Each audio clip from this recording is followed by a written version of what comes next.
Alright, so I decided to make a video for this warm-up that I assigned last week because it's a nice summary of all of the questions that are going to be on your quiz for this topic. So I thought it would be helpful to kind of have a video just walking through each of these problems so that you could make sure you were doing them correctly. Alright, so a researcher wants to see if birds that build larger nests lay larger eggs.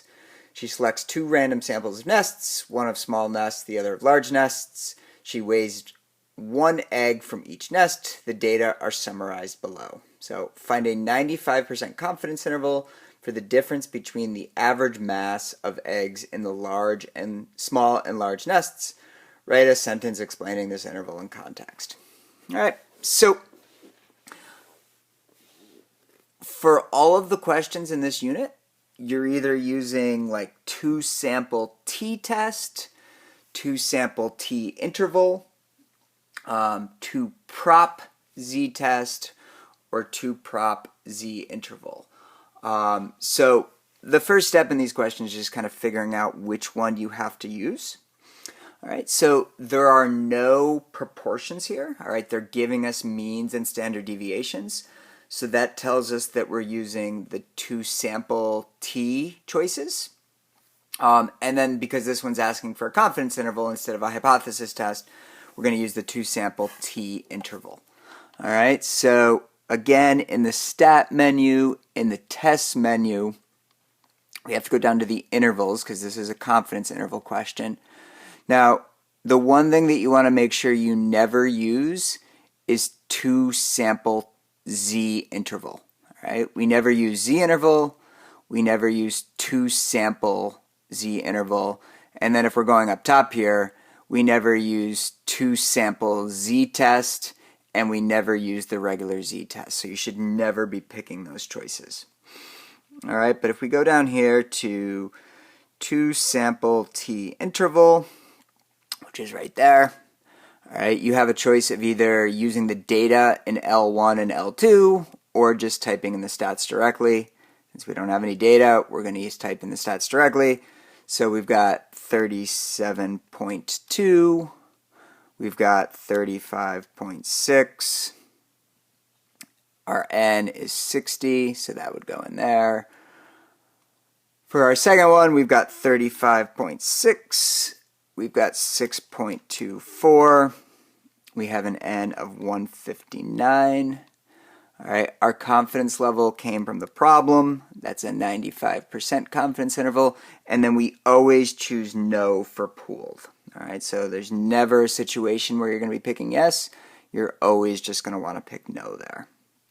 All right, and then you can hit calculate, and it will give you your confidence interval there. All right, so when you're taking the quiz, generally I'm going to ask you to tell me which test you used. So this was the two sample t interval.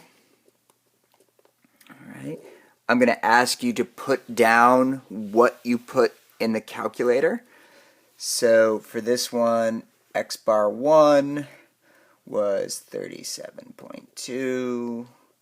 S of x1 was 4.97. N1 was 60. And then x bar of 2 was 35.6. S of x2 was 6.24. N2 was 159. For our C level, we picked no. Sorry, we didn't pick no. We picked 95%. For our pooled, we picked no. All right, so in that way, I know exactly what you put into the calculator. I know which one you chose, so I can kind of see if anything went wrong. All right, now the confidence interval that was provided to us was negative 7.645 to 10.845. So if I'm putting this in context, what I can write is I am 95% confident the true difference remember difference means subtraction, of, now the way the subtraction works is whatever you put in as your x1 comes first, whatever you put in as your x2 comes second. So the true difference of small nests minus large nests, all right, because with subtraction the order matters, so if I had done large minus small, you would have seen the signs on both of these flip. This would have become positive and this would have become negative because you would have switched the order of the subtraction. So I'm 90% confident the true difference of small nests minus large nests is between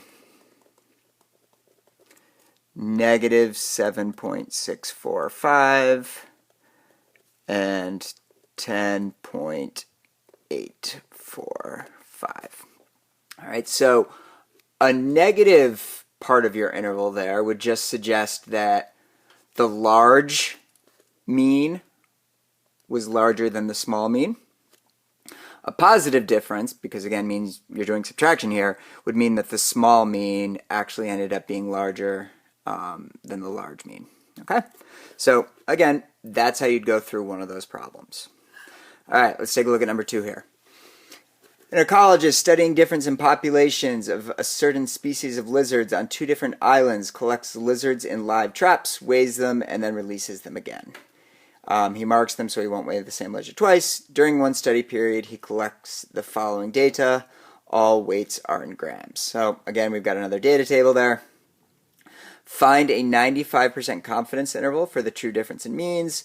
Does this interval suggest there's a significant difference in means? How do you know? Okay, so still creating an interval, but a slightly different question at the end there. Instead of explaining the interval in context, we're going to say whether the interval suggests a significant difference in means. So first things first, let's get our interval. Now, you should notice it's the same exact type of data, which means we're going to be using the same exact test. So we're still using our 2-sample t-interval, and we're going to need to write down the same information. So x1 bar, which is going to be our 46.5, sx of 1, which is going to be our 5.97, n1, which is going to be 24, and this one is again a sea level of 0.95, and then we've got x bar 2, which is 44.2, s of x2, which is 4.24, n2, which is 30, and then again for pooled, just remember that we're always picking no. All right, so again, that's kind of the work you can show. Then you can go to your calculator. You can go to 2-sample t-int, which is right there, and then just type this stuff in. So 46.5, 5.97, 24, 44.2, 4.24, 30. All right, confidence level of 95, and then pooled, we always pick no. All right, so that will give us an interval of negative 0.6176 to, I'll just do a comma there, to positive 5.2176. All right. So the second part of this is where you actually have to be able to interpret this and say, does it suggest a significant difference in the means? Now remember, this is the interval for Sheep Island minus Pig Island. So if you're doing the average from Sheep Island and subtracting the average from Pig Island, these are all the possible values you could get. And what we should notice there is that it goes from negative to positive.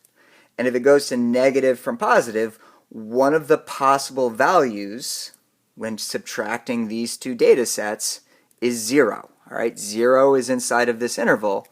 So this interval does not suggest a significant difference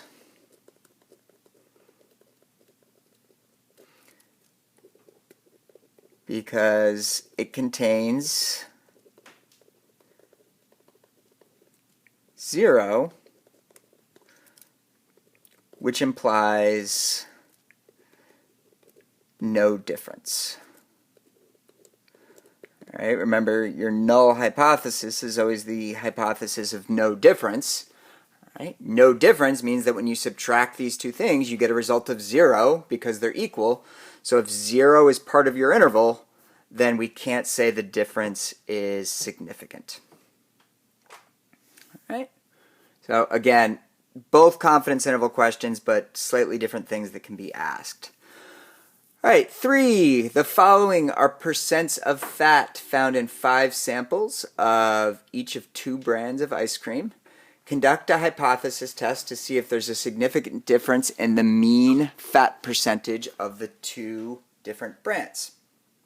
All right, so we have percentages here, so you might be thinking to yourself, oh, I have to use the 2-prompt test, but notice that, yes, they're percentages, but we're still talking about means here. All right, we're trying to find the mean percentage, which means we're still using our t intervals. All right, the t intervals get used for means. Only this time, we're not actually doing an interval, we're doing a hypothesis test. So that means we're going to have to switch over to the 2-sample t-test, not the 2-sample t-interval. All right, so with a hypothesis test, we start with our null, which would be that the mean of brand A equals the mean of brand B, because we're saying there's no difference. Now, the problem says just test to see if there is a significant difference. It doesn't say that it's expecting one to be higher or one to be lower. So then our alternative would just be that UA is different from UB. And then again, we'll keep our alpha at 5% because we have no reason to do anything else on that front. All right. So we then go back to our calculator. All right. Now this one, they're giving us data. So generally when they give you data, you're going to go to Stat, Edit, and you're going to type in the data. And I've already done that here. So there's brand A, 5.7, 4.5, 6.2, 6.3. There's brand B, 6.3, 5.7, 5.9, and so on and so forth. All right. So once you have your data in, you can go to Stat Tests. Again, we're dealing with means here. We have 2 different samples, so we're going to use the 2-sample t-test. We never use 2-sample z-test, so just don't even pick that one ever. All right, so we're doing the 2-sample t-test. 2-sample t-test. All right, because they gave us a data table, we can switch this over to data because we've typed that into L1 and L2. So I can go data. All right. And then, again, you can just kind of write what you picked here. So list 1, I chose L1. List 2, I chose L2. Frequency 1, I just left as 1. Frequency 2, I left as 1. And you should pretty much always leave those as 1. You're just not really changing any of those things. You should tell me which one you picked. So I'm picking U1 is not equal to U2.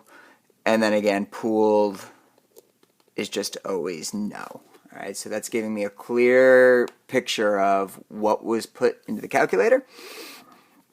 All right, I can go down, I can hit calculate, and then I get my test statistic of 2.2343. I get a p-value of 0.8226. All right. And again, it shows you the different means. So the mean for A was 6. The mean for 2 is 5.88. So again, remember what we're actually doing here is we're testing, is that a significant difference? 6 and 5.88. And you might say to yourself, no, clearly not. That's really a small difference. But remember, it does depend on the standard deviations. But those standard deviations are pretty big. I mean, that the difference is far less than the standard deviations. So it's no surprise that we got this really high p-value. And with that really high p-value, we fail to reject the null. And the reason is, normally you'd write the reason right here, but I'm kind of out of space. The reason is this is over 5%. All right. So let's take a look at the back here. All right. So this is going to bring us over to some of the proportion ones that was the first set of notes. So Phoebe has a theory that older students at her high school are more likely to bring a bag lunch than younger students because they have grown tired of cafeteria food. She takes a random sample of 80 sophomores and finds that 52 of them bring a bag lunch, a random sample of 104 seniors that reveals 78 bring a bag lunch. Letting P1 be the proportion of sophomores who bring a bag lunch and P2 be the proportion of seniors who bring a bag lunch, conduct an appropriate hypothesis test to evaluate Phoebe's theory. So again, notice here that we're not getting means, we're not getting standard deviations. It's talking about proportions. All right, so that's going to mix up the tests that we have to do.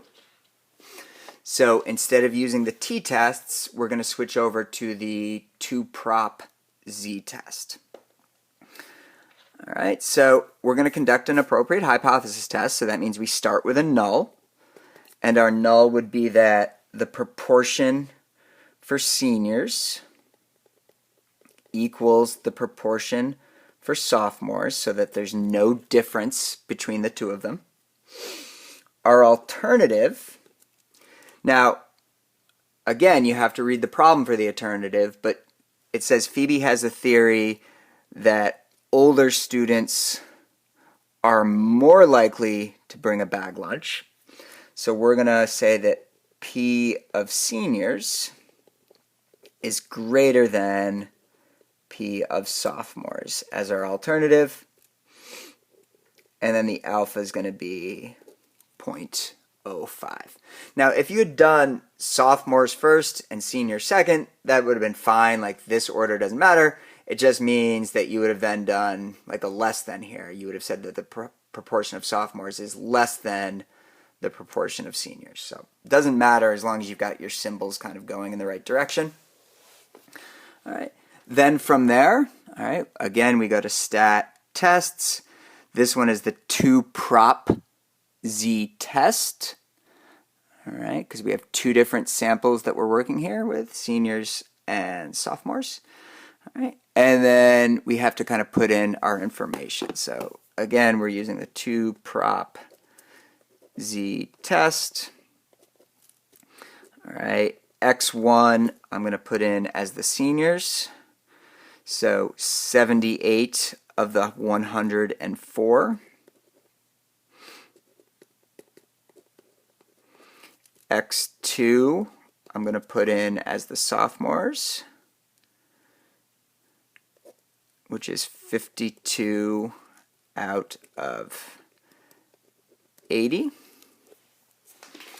And then again, down here, the P1, all right, let's type those in, 78, 104, 52, 80. You know, this depends on the order that you type them in. Since I put the seniors first, and I'm testing if the seniors are greater than, I'm going to pick this one over here. If you had typed the sophomores in first, then you would have chose this one. So it does kind of matter based on which order you type the data in. But I'm testing that P1, which is the seniors, is greater than P2, which is the sophomores. All right, and if I hit calculate, I get a test statistic of 1.4767. I get a p-value of 0.0699. All right, and then if I'm writing my conclusion there, this is above 5%. It's close, but it is still above 5%. So we fail to reject the null, which in this case means we don't have enough evidence to say that seniors bring in their lunch more than sophomores. All right, it's not conclusive. Given your conclusion from above, what type of error could you have made? Type 1 or type 2? Explain what this error would mean in context. So remember, a type 1 is when you reject and you're wrong. A type 2 is when you fail to reject and you're wrong. So since we failed to reject, the only error we could have made is a type 2 error, and that would be that seniors bring in their lunch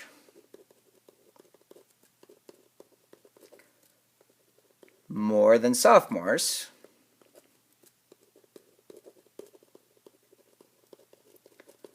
but we don't realize it. So even though it's true, our sample didn't give us enough evidence to be confident of that. All right, so that's kind of what that implies there. All right, so last one here. The pesticide diazinon is common, used to treat infestations of the German cockroach, Blatella germanica. Of course it is. A study investigates the persistence of this pesticide in various types of service. Researchers applied a 0.5% emulsion, yada, yada, yada. After 14 days, they randomly assigned 72 cockroaches to two groups of 36, one group on each surface, and recorded the number that died within 48 hours. On glass, 18 cockroaches died, while on plasterboard, 25 died. Construct and interpret a 90% confidence interval for the difference in proportion of cockroaches that die on each surface. So again, there's no means here. There's no standard deviations. All we have is these proportions, the number of successes and the number of trials. So that's going to require a 2-prop z interval. All right. So 2-prop z interval. It needs our x1, our n1, our x2, our n2, and our confidence level. So x1 would be that 18 cockroaches died out of a total of 36.